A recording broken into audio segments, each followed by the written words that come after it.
नमस्ते दोस्तों। कैसे हैं आप सब? उम्मीद करती हूँ सभी अच्छे होंगे। और सबसे पहले आप सबसे माफ़ी मांगना चाहती हूँ कि वीडियो अपलोड करने में थोड़ा टाइम लग गया। कुछ प्रॉब्लम हो गया था इसकी वजह से। प्यार की एक कहानी ऐसी भी भाग 2। दीप की बात सुनकर सभी को बड़ा शौक लगता है। दीप की मम्मी वहीं सोफे पर बैठ जाती है और देव लगातार रोए जा रहा था। किसी को कुछ समझ नहीं आ रहा था कि क्या करे क्या ना करे। राजदेव को लेकर उसके रूम में चला जाता है और उसे सुला देता है। वो वहीं पे उसके साथ बैठ जाता है। यहाँ नीचे साक्षी सवित्रा जी के पास साक्षी पैरों में गिरकर, माँ मेरी कोई गलती नहीं है, वो बस। सवित्री जी उसके आंसू पोंछते हुए, बेटा अब गलती किसी की भी हो, बस संभालो खुद को और देव को भी।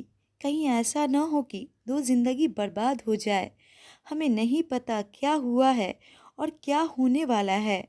हमने आपको जब रतन आया था तभी अपनी बहू मान लिया था। बस एक बात समझ नहीं आ रही कि रतन ने ये कदम क्यों उठाया। साक्षी फिर सभी को सारी कहानी बता देती है और सबसे देव को अभी कुछ भी न बताने को मना करती है कि सही वक्त आने पर वो खुद सबको सब सच्चाई बता देगी। सभी उसकी बातों में हाँ में हाँ मिलाते हैं। सावित्री जी, साक्षी, हमें जो बीत चुका है उससे कोई लेना देना नहीं है। अगर बचा सकती हो तो बचा लो अपनी शादी को। हम देव का हर डिसीजन मंजूर होगा। राज भी तब तक नीचे आ चुका होता है, जो आंटी की बात से एग्री करता है और बाकी सब भी। साक्षी थोड़े देर वहीं माँ की गोद में सिर रखकर लेट जाती है। थोड़ी देर बाद माँ उसे उसके रूम में जाने को बोलती है। साक्षी रूम में जाती है जहाँ दीप सो रहा था और नींद में कुछ बड़बड़ा रहा था। तेरी वजह से मेरा ये हाल है। अब तू देख तेरे साथ मैं क्या करता हूँ। तू भी पूरी जिंदगी याद रखेगी। ये सब सुनकर साक्षी की आंखों में आंसू आ जाते हैं, पर वो फिर खुद से ही कहती है कि उसे किसी भी हाल में देव के दिल में जगह बनानी होगी। उसका विश्वास और प्यार जीतना होगा। माँ और पापा का विश्वास वो नहीं तोड़ सकती। उसे ये करना ही होगा। यही सब सोचते हुए वो वहीं सोफे पे सो जाती है। अगली सुबह देव जल्दी ही उठता है और साक्षी को सोफे पे सोया देखकर गुस्से से आग बबूला हो जाता है और वहां से बाहर आ जाता है। देव, माँ ये मेरे कमरे में क्या कर रही है? माँ बेटा वो तेरी पत्नी है, उसको उसका अधिकार मिलना ही चाहिए। देख जो हुआ उसे बदला नहीं जा सकता, पर एक बार कोशिश करके देख, क्या पता सब सही हो जाए। इतने में ही देव के पापा, देव आज तक तूने अपनी मनमानी की है, हमने कभी नहीं रोका, पर बेटा देख ये अच्छी लड़की है। मैं मानता हूँ कि तेरे लिए ये सब एक्सेप्ट करना मुश्किल है, पर एक बार कोशिश करके तो देख, क्या पता सब सही हो जाए। देव, इस 2 टके की लड़की ने आप लोगों पर एक दिन में ही अपना जादू चला दिया और जोर जोर से हंसने लगता है। किशोर जी देव को एक चांटा मारते हुए, तेरी जो भी प्रॉब्लम हो उसे सॉल्व कर, पर किसी लड़की के बारे में गलत सुनना या करना कभी बर्दाश्त नहीं होगा इस घर में, ये याद रख। देव की आंख गुस्से से और लाल हो जाती है। देव पापा, आज तक आपने हम पर हाथ नहीं उठाया, पर सिर्फ उस लड़की की वजह से। किशोर जी, क्योंकि आज तक तूने अपनी मनमानी की है, किसी की लड़की के बारे में कभी गलत नहीं बोला। देव, पर आज जो तूने बोला है, आज के बाद मत बोलना, वरना मुझसे बुरा कोई नहीं होगा। देव वहां से गुस्से में चला जाता है और फिर से बार में बैठकर पूरे दिन पीता रहता है। शाम के वक्त जब वो बाहर निकल रहा होता है तो राज दिखता है उसे। राज भाई, क्या हो गया तुझे, इतनी क्यों पी ली फिर से? देव, बस मेरे भाई मन कर गया पीने का और एक सिगरेट जला लेता है। राज उसे साइड में बिठाता है और समझाते हुए, राज देख, देव जो हो गया उसे भूलने की कोशिश कर और आगे बढ़। क्या पता ये लड़की अच्छी हो। देव, वाह मेरे दोस्त, मुझे तो लगा था उसने सिर्फ मेरे घर वालों पे जादू चलाया है, पर नहीं, मैं गलत था। राज, देख तू गलत समझ रहा है। देव उसे धक्का देते हुए वहाँ से निकल जाता है। घर पहुंचकर वो डोर पे बजाता है और साक्षी आकर गेट खोलती है। देव बिना उसकी तरफ देखे अपने कमरे में चला जाता है। साक्षी भी उसके पीछे जाती है। देव अपने रूम में पहुंचकर शराब की बोतल निकालकर उसे गले से उतारने लगता है, जिसे देखकर साक्षी परेशान हो जाती है और वो एक झटके में बोतल उससे छीनकर फेंक देती है। देव उसके गाल पर एक चांटा लगा देता है। साक्षी, आप हाथ उठा लीजिए, पर ऐसे खुद को और अपने घरवाले को तकलीफ मत दीजिए। देव, मुझसे दूर रह तू। जितना दूर रहेगी उतने फायदे में रहेगी। साक्षी, ठीक है, पर आप ऐसे शराब मत पीजिए। देव, तू कौन है? कोई रिश्ता नहीं है तेरा मेरा। मैं जो भी करूं मेरी मर्जी। अपने काम से मतलब रख। साक्षी की आंखों में आंसू आ जाते हैं और वो वहीं कमरे में पड़े कांच के टुकड़े उठाने लगती है, जिसमें से एक टुकड़ा उसके हाथ में चुभ जाता है और उसमें से खून बहने लगता है। देव देखकर भी अनदेखा कर देता है और बेड पर सो जाता है। साक्षी किसी भी तरह वहां से कांच समेटकर फास्ट एंड बॉक्स लेकर हाथ साफ करती है और पट्टी करती है। अगली सुबह, सुमित्रा जी, बेटा ये हाथ में क्या हुआ? साक्षी, कुछ नहीं माँ, वो बस कांच चुभ गया। सुमित्रा जी, बेटा ख्याल रखना अपना। साक्षी, जी माँ। और वो किचन में ब्रेकफास्ट बनाने चली जाती है।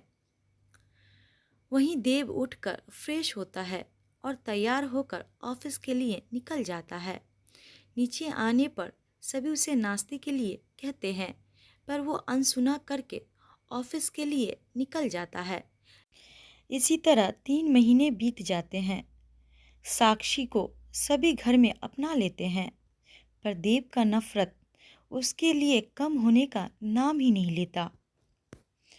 जो देव हमेशा हंसता मुस्कुराता रहता, अब खामोश रहने लगा था।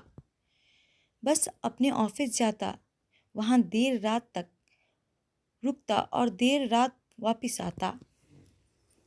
साक्षी भी अपनी तरफ से हर कोशिश करती, कैसे भी देव का दिल जीता जाए, पर उसके दिल में तो गुस्से और नफरत का सैलाब भरा हुआ था। देव जितनी मर्जी लेट आए, पर गेट हमेशा साक्षी ही खोलती और खाने के लिए भी पूछती, पर देव बिना कुछ जवाब दिए सोने चला जाता। फिर साक्षी भी बिना खाए ही सोफे पे लेट जाती। रोज रात उसकी आंखों में आंसू होते, पर वो किसी से कुछ नहीं कहती। उसके घरवाले ने कई बार उससे बात करने की कोशिश की, पर उसने कभी उससे बात करनी नहीं चाही। अगले दिन रविवार था और आज कई दिनों बाद देव घर पर ही रुका था। करीब 3 महीने बाद वो घर पर रुका था, अपनी फैमिली के साथ। सुबह सबके साथ वो ब्रेकफास्ट करता है और काफ़ी वक्त बाद सबसे हंसकर बात करता है। ब्रेकफास्ट करके वो अपने कमरे में चला जाता है और लैपटॉप निकालकर काम करने लगता है। इसी बीच रिया देव के पास जाती है। रिया, क्या बात है देवर जी, आज तो काम से छुट्टी ले लो। देव, भाभी छुट्टी पर ही हूँ, बस थोड़ा सा काम निपटाना है। रिया, देव एक बात कहें आपसे। देव, कहिए भाभी। रिया, देव, साक्षी को माफ़ कर दो ना, उसकी क्या गलती है इन सब में। देव बिना कोई जवाब दिए अपने काम में लगा रहता है। रिया, पता है देव, ना तो आप रात को वापस आकर खाते हैं और फिर साक्षी भी नहीं खाती। उस लड़की के दिल में सबके लिए बहुत प्यार है देव, आप एक बार अपनाने की कोशिश तो कीजिए। देव, भाभी, कोई खाए या ना खाए, मरे या जिए, हमें फ़र्क नहीं पड़ता और अब हम इस बारे में बात नहीं करना चाहते। रिया, पर देव कब तक यूँ खुद को तकलीफ़ देते रहोगे? एक बार बात तो करके देखिए, क्या पता सब ठीक हो जाए। देव, भाभी सब ठीक तो है ना? सब खुश है, इससे ज़्यादा क्या चाहिए? रिया, देव अपने आप को इतना पत्थर दिन बना लिया है कि आपको कुछ दिख ही नहीं रहा। इस घर में खुशी आपसे ही होती है, और आप जब तकलीफ में हैं तो कोई खुश भी कैसे हो सकता है? बस खुश होने का दिखावा कर रहे हैं। देव, भाभी सबकी अपनी जिंदगी है, सब उसे अपने तरीके से जी रहे हैं। हम कौन होते हैं किसी की जिंदगी में दखल देने वाले? रिया, देव कहीं ऐसा न हो कि आप अपने गुस्से में सब बर्बाद कर दो। अभी भी वक्त है देव, सब ठीक कर लो, वरना बाद में पछताने के अलावा कुछ नहीं बचेगा। देव, भाभी हमें कुछ ठीक नहीं करना, और ना ही हमें परवाह है, और किसी की भी परवाह नहीं करेंगे हम। रिया, जैसी आपकी मर्जी देव, और उठकर वहाँ से चली जाती है। वाकई सच ही तो था, ये पिछले 3 महीने से देव इस घर में होकर भी इस घर में नहीं था। न किसी से बात करना, न हंसता, और ना ही किसी पर गुस्सा करता। सुबह उठकर ब्रेकफास्ट टेबल से फ्रूट उठाता और ऑफिस निकल जाता। ऑफिस देर से आकर सो जाता। सब बदल चुका था, पर देव तो जैसे इन सब बातों से अनजान था। खुद को काम में झोंक चुका था। उस पर भाभी की बातों का भी कोई फर्क नहीं दिखा, और वो अपने काम में ही लगा रहा। दोपहर के वक्त सभी साथ में लंच कर के बैठे हुए थे। देव खाने की तरफ देखकर, माँ क्या बात है, आपने आज सब हमारी पसंद का बनाया है। माँ, पर देव आज का खाना साक्षी ने बनाया है। देव चुप हो जाता है। इतने में ही उसका फ़ोन बजता है, और वो सबसे कहकर, इम्पोर्टेंट कॉल है, वो बाद में खाना खा लेगा, वहाँ से उठकर चला जाता है। रिया, आप लोग खाना खाइए, हम देव को खाना रूम में ही देकर आते हैं। रिया खाना लेकर देव के पास जाती है, तो देव खाना साइड में रखने को बोल देता है। रिया खाना वहीं रखकर चली जाती है। कुछ देर बाद साक्षी आती है, और खाना देखकर, साक्षी, आप यूं खाने पर गुस्सा क्यों निकाल रहे हैं? देव अनसुना कर देता है। साक्षी, हम कुछ कह रहे हैं आपसे, आपको प्रॉब्लम मुझसे है, पर खाना तो खा लीजिए। देव, दिमाग है या नहीं? एक बार मैं बात समझ नहीं आती क्या? कह दिया मैंने ना, मुझसे दूर रहो, और मैं क्या करता हूँ क्या नहीं, उससे मैं दखल अंदाजी करने की ज़रूरत नहीं है। क्या इतनी सी बात समझ नहीं आती तुम्हारी? साक्षी, वो देव बड़बड़ाते हुए वहाँ से निकल जाता है, और वो बाहर चला जाता है। कुछ देर में वो राज से मिलता है। राज, देव हालत देख तूने अपनी। देव, हाँ क्या दिक्कत है? राज, देव दिक्कत नहीं है भाई, बस देख आईने में खुद को, यूं दाढ़ी बढ़ा रखी है, बाल चेहरे से रौनक गायब है। देख प्रॉब्लम है, उसे फेस कर, यूं दूर भागने से क्या होगा? देव, अबे कुछ और नहीं है क्या बोलने को? जिसे देखो प्रवचन देने लगता है। राज, अब तेरी हरकत ही ऐसी है, तो क्या किया जाए, समझाना तो पड़ेगा ना। देव, भाई देख, मैं जैसा हूँ वैसा ही ठीक हूँ, तो मुझे प्रवचन न दे। राज, वो दिख रहा है कितना ठीक है। देव, भाई अगर तूने प्रवचन देना है तो मैं निकलता हूँ। फिर राज उसे वहीं रोक लेता है। दोनों बैठकर शराब पीते हैं। कुछ देर बाद राज के पास फ़ोन आता है, और वो उसे वहाँ से निकलना पड़ता है। देव अकेले वहाँ बैठकर देर रात तक शराब पीता रहता है। कई बार उसका फ़ोन भी बजता है, पर वो ध्यान नहीं देता। आखिर जब बार बंद होने का वक्त होता है तो वो उठकर वहाँ से घर की तरफ आ जाता है। साक्षी दरवाजे पर ही उसका इंतज़ार कर रही थी। साक्षी, खाना लगाऊं? देव बिना जवाब दिए वहाँ से जाने लगता है, तो साक्षी उसके आगे आकर रास्ता रोककर खड़ी हो जाती है। देव, साइड हटो। साक्षी, आपने खुद को समझा क्या रखा है? मेरी वजह से खुद को तो तकलीफ मत दीजिए। देव बिना कुछ सुने वहां से अपने रूम की तरफ चला जाता है। साक्षी भी उसके पीछे जाती है। रूम में पहुंचकर वो देव के सामने खड़ी हो जाती है। देव, सामने से हटो। साक्षी, पहले मेरे सवालों का जवाब दीजिए। देव उसे गुस्से से घूरता है। साक्षी, देव, हो गई गलती हमारे परिवार से भी और हमसे भी, पर आप बताइए क्या करूं मैं कि आप खुद को और अपने परिवार को तकलीफ ना दें। देव कुछ नहीं बोलता। साक्षी, मुझे आज मेरे घरवाले का जवाब चाहिए। बोलिए क्या करूं मैं आपकी पत्नी हूं देव।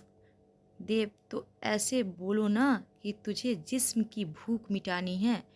अपनी टी शर्ट उतारते हुए, लो मिटा लो भूख। साक्षी एक चांटा उसके गाल पे मारते हुए, समझ क्या रखा है खुद को? कुछ भी बोलेंगे? बहुत हो गया। देव गुस्से में अपने हाथ पास पड़ी शीशे से दे मारता है, जिसे वो चकनाचूर हो जाता है और शीशे के कुछ टुकड़े उसके हाथ में घुस जाते हैं।